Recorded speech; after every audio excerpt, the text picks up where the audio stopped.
بسم اللہ الرحمن الرحیم 12 ربیع الاول سن 11 ہجری کو آپ صلی اللہ علیہ وسلم نے دنیا سے پردہ فرمایا تو حضرت ابو بکر صدیق رضی اللہ تعالی عنہ مسلمانوں کے پہلے خلیفہ بنے۔ 2 سال بعد ان کا بھی انتقال ہوا تو 13 ہجری میں حضرت عمر فاروق رضی اللہ تعالی عنہ مسلمانوں کے دوسرے خلیفہ بنے۔ اللہ تعالیٰ کے خاص فضل و کرم سے آپ کا زمانہ اقتدار اسلام کا ایک عظیم دور کہلاتا ہے۔ اس زمانے میں اسلام دنیا کے مختلف حصوں تک پہنچا اور یوں دیکھتے ہی دیکھتے کرۂ ارض کے 22 لاکھ مربع میل حصے پر مسلمانوں کی حکومت قائم ہو گئی۔ سن 15 ہجری میں حضرت عمر فاروق رضی اللہ تعالی عنہ نے طائف کے حاکم حضرت عثمان بن ابی العاص الثقفی رضی اللہ تعالی عنہ کو بحرین اور عمان کا گورنر مقرر فرمایا۔ اس سے پہلے 9 ہجری میں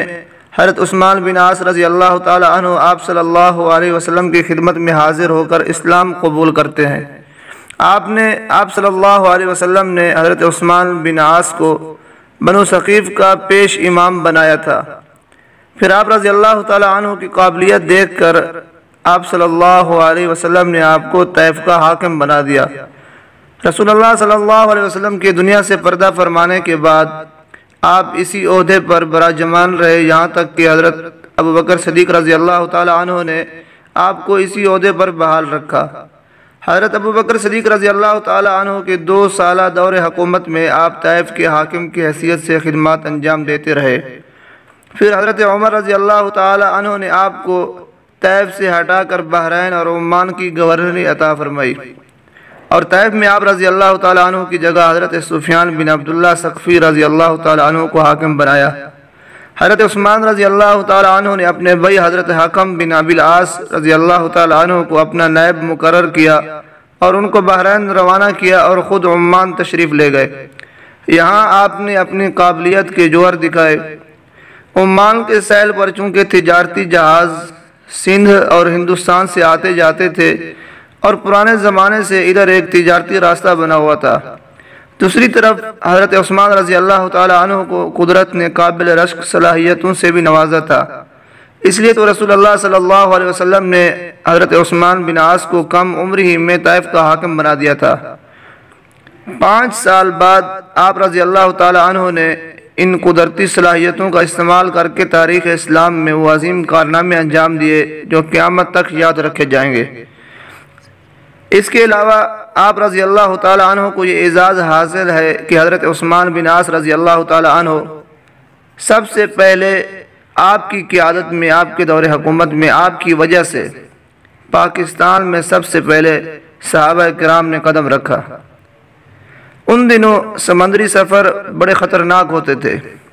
اور ان خطروں کے سدباب کے لیے کوئی ٹھوس وسائل بھی موجود نہ تھے، اس لیے اہل عرب سمندری سفر سے کتراتے تھے۔ اگرچہ بعد میں تاریخ میں عربوں سے بڑھ کر کوئی بڑا جہاز ران نہ تھا، لیکن اسلام کے پہلے دور میں یہ حقیقت ہے کہ عرب سمندری جہازوں اور کشتیوں کے ذریعے بہت کم سفر کرتے تھے، اور رہی بات فوجی لشکر کی تو اس سے بالکل گریزہ رہتے تھے۔ پھر ایک ایسا واقعہ پیش آیا کہ اہل عرب ہمیشہ کے لیے سمندری سفر سے بالکل مایوس ہو گئے۔ ہوا یوں کہ حضرت عمر فاروق رضی اللہ تعالی عنہ نے حضرت علقمہ بن محرز مدلجی رضی اللہ تعالی عنہ کو 20,000 کم و بیش مجاہدین کا لشکر دے کر روم کے لیے بھیجا۔ جہاد روم کے لیے یہ لشکر سمندری راستے سے روانہ ہوا، سمندری جہازوں میں بیٹھا، لیکن بدقسمتی سے ابھی وہ کچھ ہی دور چلے تھے تو سمندری طوفان نے انہیں گھیر لیا۔ یہ 20,000 کا لشکر سمندری طوفان میں بری طرح پھنس گیا اور یہ سارے کے سارے اسی سمندری طوفان میں شہید ہو گئے۔ مسلمانوں کے سارے جہاز سمندر میں ڈوب کر غرق ہو گئے اور ان 20,000 میں سے ایک بھی زندہ نہ بچا۔ حضرت عمر رضی اللہ تعالی عنہ کو جب اس غمناک حادثے کی خبر پہنچی تو آپ نہایت رنجیدہ ہوئے اور آپ نے جوش میں آ کر قسم کھا لی کہ آئندہ سمندر کے ذریعے کوئی بھی لشکر روانہ نہیں کروں گا۔ یہاں تک کہ جب حضرت عمرو بن عاص رضی اللہ تعالی عنہ نے دریائے نیل کے آس پاس ایک شہر جس کا نام خیرہ تھا آباد کیا، حضرت عمر رضی اللہ تعالی عنہ کو یہ خیال کرتے ہوئے کہ امیر المومنین سن کر خوش ہو جائیں گے اس کی اطلاع دی۔ حضرت امیر المومنین عمر فاروق رضی اللہ تعالی عنہ نے یہ اطلاع پاتے ہی حضرت عمرو بن عاص رضی اللہ تعالی عنہ کو جواب میں لکھا کہ ایسے مقام پر قیام نہ کرو کہ میرے اور تمہارے درمیان پانی حائل ہو، بلکہ ایسے مقام پر قیام کرو کہ جب میں چاہوں اپنے اونٹ پر سوار ہو کر تمہارے پاس پہنچ جاؤں۔ حضرت عمر رضی اللہ تعالی عنہ اس بات کے بالکل بھی قائل نہیں تھے کہ کسی بھی حاکم کو یا فوجی افسر کو یہ اجازت دی جائے کہ وہ سمندر کے راستے کسی ملک پر چڑھائی کرے، لیکن یہاں ایک بات تعجب اور حیرانگی کی کہ اس بات کے معلوم ہونے کے باوجود بھی حضرت عثمان بن عاص رضی اللہ تعالی عنہ نے سمندر کے راستے لشکر روانہ کیا۔ خلیفہ وقت سے اجازت لیے بغیر سمندری مہم پر جرأت کرنا اور حضرت عمر رضی اللہ تعالی عنہ سے چپکے سمندری جہازوں کا ایک بیڑا تیار کیا اور اس پر ان مجاہدین اسلام کو سندھ کی طرف روانہ کیا۔ ان لوگوں نے سندھ کے ساحل پر پہنچتے ہی سندھ کے شہر جس کا نام شہر تانا آج کل یہ گجرات اور ممبئی جو ہندوستان کا علاقہ ہے اس کے درمیان واقع ہے، اس پر کامیاب حملہ کیا اور اللہ کے فضل و کرم سے بہت سارا مال غنیمت ساتھ لے کر آئے۔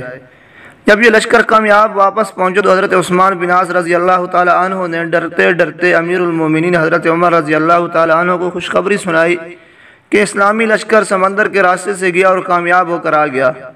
اور پھر یہ سوچا حضرت عثمان نے کہ شاید اس کامیابی سے خوش ہو کر مستقبل میں بحری جہاد کا راستہ کھل جائے،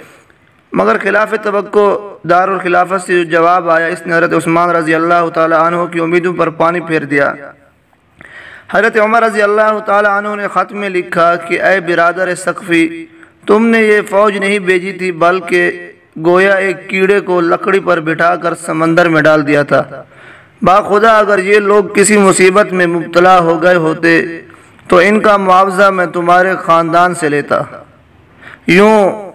پھر اس کے بعد حضرت عمر رضی اللہ تعالی عنہ بڑے رعب اور جلال کے حاکم تھے،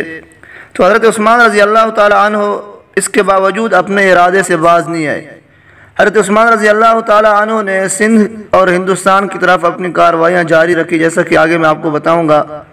یہاں میں یہ بتاتا چلوں کہ سندھ کی سرزمین پر جو سب سے پہلا لشکر آیا